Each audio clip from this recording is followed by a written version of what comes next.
दोस्तों, आप सभी के मन में बहुत बार यह ख्याल आता है कि जो ज्यादा भगवान का पूजा पाठ करता है वही सबसे ज्यादा दुखी होता है।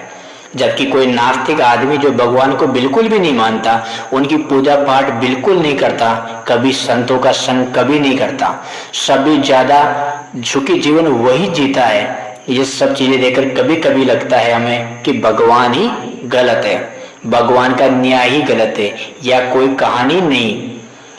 ये हर किसी के साथ होता है। आपको इस वीडियो में हम आपको इसके पीछे का कारण बताने वाले हैं। भगवान श्री कृष्ण ने स्वयं गीता जी में इस चीज का आंसर दे रखा है कि आखिर ज्यादा पूजा पाठ करने वाले लोग दुखी परेशान क्यों हो जाते हैं।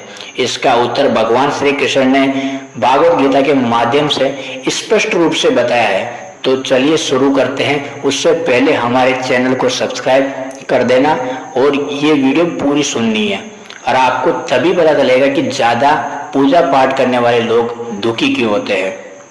दोस्तों, द्वापर युग की बात थी जब भगवान श्री कृष्ण और अर्जुन के बीच संवाद हो रहा था। तब अर्जुन ने भगवान श्री कृष्ण से पूछा कि हे माधव, जो लोग ज्यादा पूजा पाठ करते हैं वो ज्यादातर दुखी और परेशान क्यों रहते हैं, इसके पीछे का क्या कारण है। जबकि वो लोग जो भगवान का नाम ही नहीं लेते, भगवान का स्मरण भी नहीं करते, वो लोग हमेशा गलत कार्य करते हैं, उन लोगों को जीवन में सुख मिलता है। इसके पीछे का रहस्य मुझे समझाने का प्रयास करें।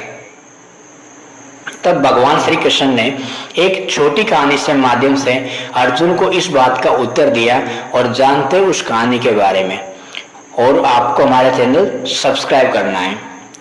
एक गुरु के दो शिष्य थे, दोनों ही बड़े पढ़े लिखे थे, विद्वान थे। दोनों में सिर्फ फर्क इतना था, एक भगवान को मानने वाला था और दूसरा भगवान को बिल्कुल नहीं मानता था, अर्थात हम ये कह सकते हैं वो नास्तिक था। जहाँ पर भगवान की कथा होती थी, जहाँ सत्संग होता था, जहाँ भजन होता था, वहां दौड़ा चला जाता था, भगवान की पूजा पाठ करने लगता था। दूसरा शिष्य इन सब चीजों से काफी दूर था। वह शराब पिया करता था, वेश्या के साथ उनके यहाँ जाया करता था। सारी बुरी आदत दूसरे शिष्य में थी। एक दिन क्या हुआ, जब वह शिष्य शराब पीकर अनाप शनाप बोलते हुए रास्ते में चलते हुए अपने घर को जा रहा था। अचानक उसको रास्ते में पैसों से भरा एक बैग मिल जाता है। उसकी खुशी का ठिकाना बिल्कुल नहीं रहता। वो जोर जोर से चिल्लाते बताता है कि आज मुझे पैसों से भरा बैग की थैली मिल गई है, मेरा जीवन सफल हो गया है, और इन पैसों से मैं अपने जीवन की सभी आवश्यकताएं पूरी कर लूंगा। वही दूसरा मित्र मंदिर से भजन करते हुए अपने घर को जा रहा था, तो अचानक उसके पैर में बड़ी कांटी चुभ जाती है और उससे रक्त निकलने लगता है। ठीक उसी समय दूसरा शिष्य भी वहां आके पहुंच जाता है और वो हंसते हुए बोलने लगता है, क्यों, तुम ही हो ना जो सबसे ज्यादा पूजा पाठ करते हो, भगवान का भजन करते हो। क्या हुआ तुम्हारे भगवान ने?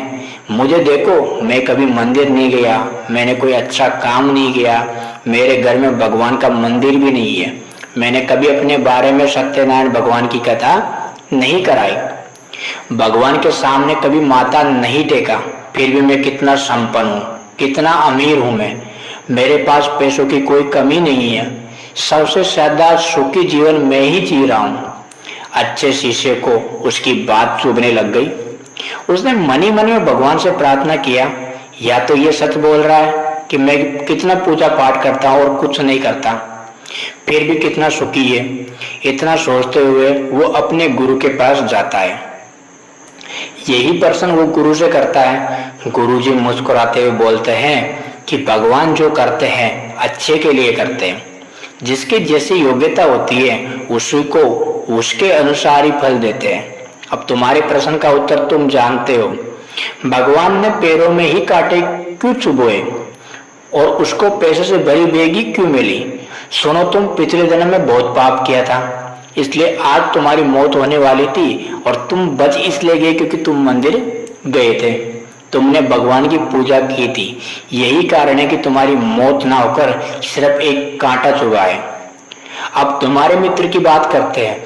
वो पूर्व जन्म में एक संत महापुरुष था, इसलिए उसकी जीवन बदलने वाली थी, करोड़ों की संपत्ति का मालिक बनने वाला था, मगर इस जन्म में उसका कोई अच्छा कार्य नहीं किया, इसलिए पूर्व जन्म के फल के अनुसार उसको थोड़े से पैसे मिले, जबकि वो अरबों के संपत्ति के मालिक बनने वाला था। भगवान को दोष देना छोड़ो, अपने वर्तमान के समय का सदुपयोग करो, भविष्य अपने आप सुधर जाएगा। इस प्रकार उसकी आंखें खुल गई और पूजा पाठ में लग गया। तो यही करना होता है कि जो पूजा पाठ करता है वो इतना दुखी क्यों रहता है। अगर आपको हमारी ये कहानी अच्छी लगी तो हमारे चैनल को सब्सक्राइब जरूर कर देना और एक अच्छा सा कमेंट जरूर लिखना। धन्यवाद।